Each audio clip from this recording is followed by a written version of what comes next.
창세기 22장 1절에서 14절. 그 일 후에 하나님이 아브라함을 시험하시려고 그를 부르시되 아브라함아 하시니 그가 이르되 내가 여기 있나이다. 여호와께서 이르시되 내 아들 내 사랑하는 독자 이삭을 데리고 모리아 땅으로 가서 내가 내게 일러준 한 산 거기서 그를 번제로 드리라. 아브라함이 아침에 일찍 일어나 나귀의 안장을 지우고 두 종과 그의 아들 이삭을 데리고 번제에 쓸 나무를 쪼개어 가지고 떠나 하나님이 자기에게 일러주신 곳으로 가더니 제3일에 아브라함이 눈을 들어 그곳을 멀리 바라본지라. 이에 아브라함이 종들에게 이르되 너희는 나귀와 함께 여기서 기다리라. 내가 아이와 함께 저기 가서 예배하고 우리가 너희에게로 돌아오리라 하고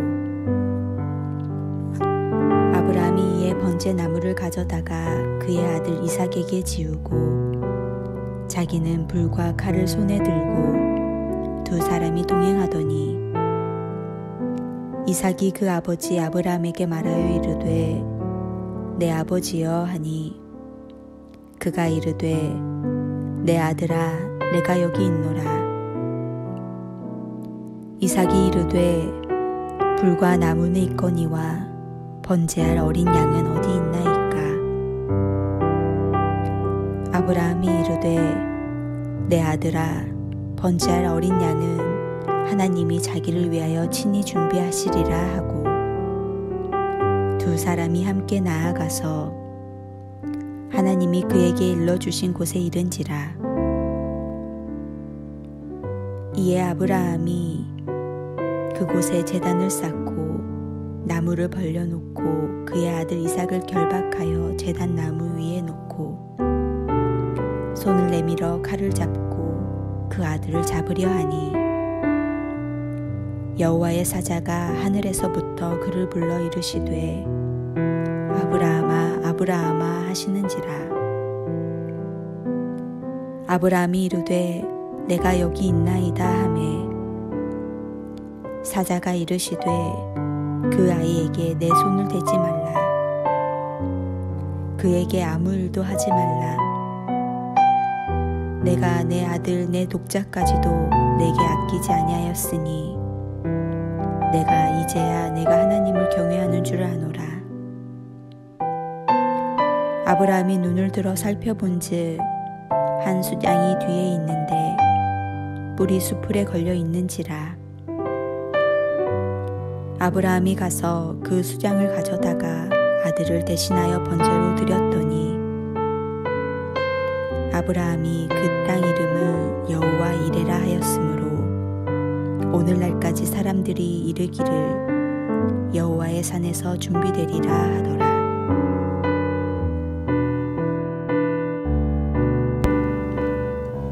사람은 누구든지 자기 인생의 여러 가지 사건 중에 결정적인 사건을 만날 때가 있습니다.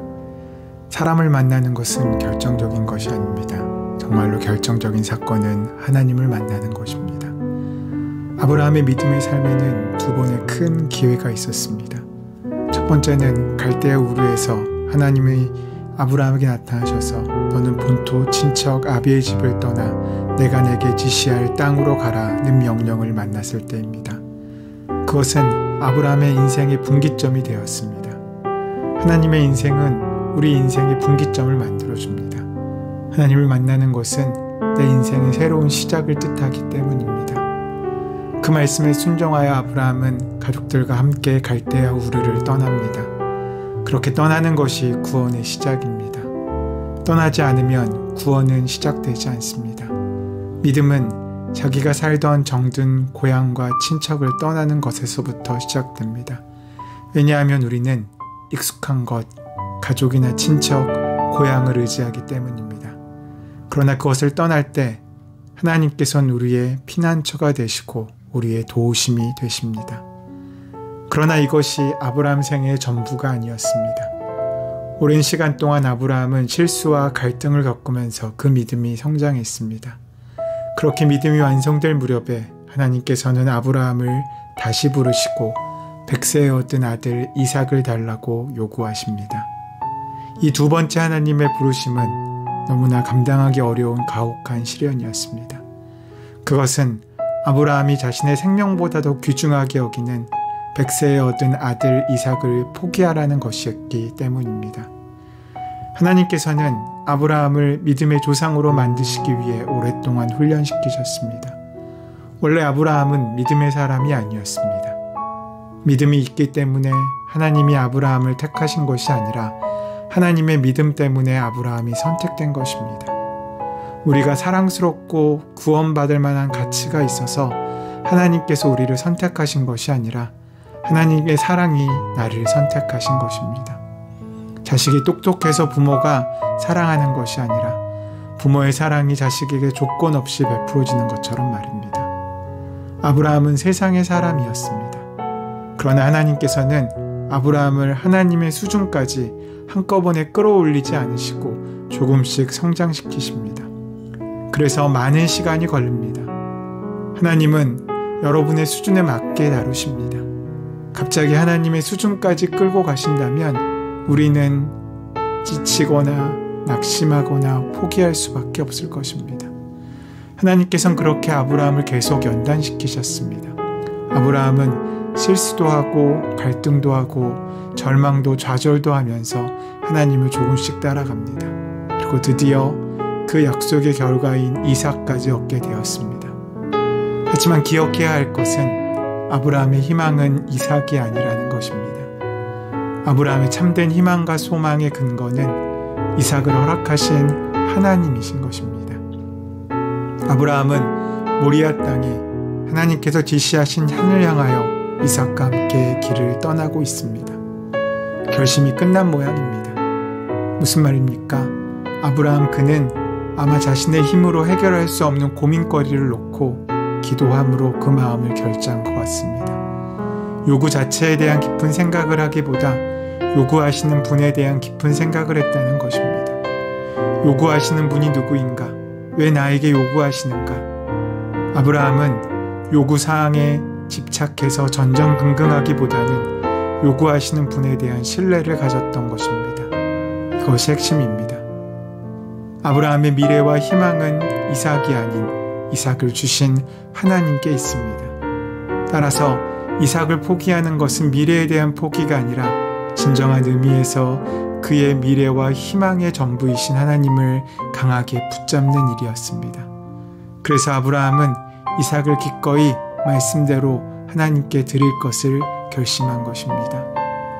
우리 역시 요구하시는 내용이 무엇이냐가 아니라 요구하시는 분의 인격에 우리의 삶과 우리의 기도를 집중해야 합니다. 요구하시는 분이 누구인지 봐야지 요구하시는 내용에 집착해서는 안 된다는 것입니다. 이것은 하나님과 하나님의 사람들의 관계를 들여다보는 아주 중요한 잣대입니다. 아브라함과 하나님의 관계를 바로 보고 우리도 그 관계로 들어가야 한다는 것입니다. 분명히 기억하십시오. 순종은 길들여지는 것이 아닙니다. 그것은 훈련되어지는 것입니다. 아브라함은 훈련된 열심으로 요구하시는 하나님께 순종을 선택한 것입니다. 진정한 의미에서 순종은 하나님을 신뢰하는 것입니다. 우리가 의사를 믿기에 의사에게 우리의 몸을 맡깁니다. 칼을 들고 다가와도 가만히 맡기는 것입니다.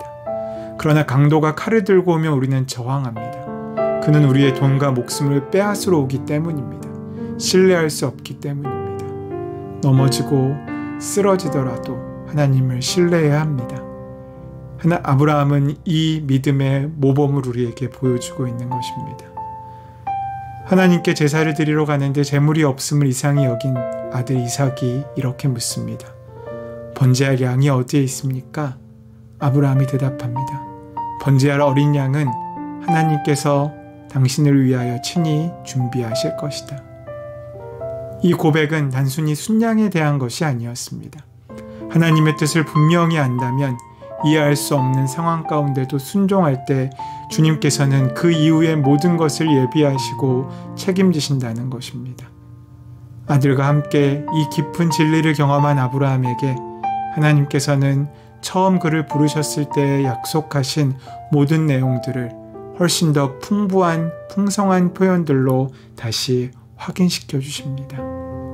놀랍게도 아브라함의 순종은 그의 영광으로 그치는 것이 아니라 세상 모든 사람들의 복으로 이어질 것입니다. 그가 체험하고 도달한 하나님 나라의 진리는 대대로 이어질 것이고 세상 모든 이웃들에게 영향력을 미치게 될 것이기 때문입니다. 이어지는 아브라함의 형제 나홀 집안의 족보는 이삭의 결혼과 후손을 내다보게 합니다.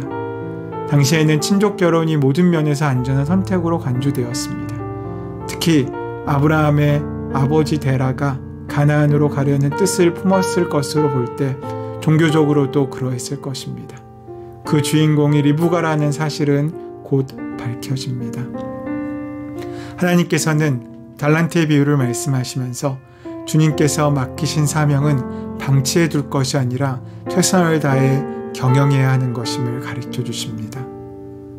노년의 아브라함은 일생일대의 시험 앞에서 최고의 신뢰로 하나님께 화답했을 때 그의 인생의 복이 지켜지는 것뿐만 아니라 사랑하는 그 아들의 인생도 하나님께 맡겨지는 귀한 역사와 사랑으로 이어지게 됨을 우리는 알 수 있습니다. 그런 면에서 오늘 우리에게 필요한 것은 우리가 어떤 문제를 만나는지 이 문제가 어떤 의미인지를 골몰하는 것이 아니라 이 모든 것을 허락하신 분, 그것이 하나님이시라면 하나님을 철저히 의지하고 신뢰하고 하나님의 뜻을 붙잡기 위하여 애쓰는 삶을 살아갈 때 고난 가운데 있던 우리의 하루, 어려운 시험들도 결국 하나님의 영광을 이루게 하는 은혜의 통로로 바뀌게 될 줄 믿습니다. 오늘 하루 그 은혜를 온전히 만나고 누리시는 저와 여러분 되시기를 소원하고 축원합니다. 참 생명을 주시기 위해 시험을 허락하신 하나님, 우리가 시험 가운데 넘어지지 않게 도와주셨고 시험보다 크신 하나님의 은혜와 사랑을 기억하며 그 시험을 통하여 오히려 하나님의 축복을 만나는 은혜의 삶을 살 수 있도록 어떠한 상황 가운데서도 주님을 신뢰하는 믿음을 지키시고 함께하여 주시옵소서. 우리의 기도를 들으시고 응답하실 줄 믿사오며 감사하며 예수님의 이름으로 기도드립니다. 아멘. 이제 다 함께 주신 말씀을 묵상하며 그 말씀이 우리의 삶 가운데 온전히 이루어질 수 있도록 기도함으로 주께 힘을 얻고 하루를 시작하시는 우리가 되기를 소원합니다. 함께 기도하시겠습니다.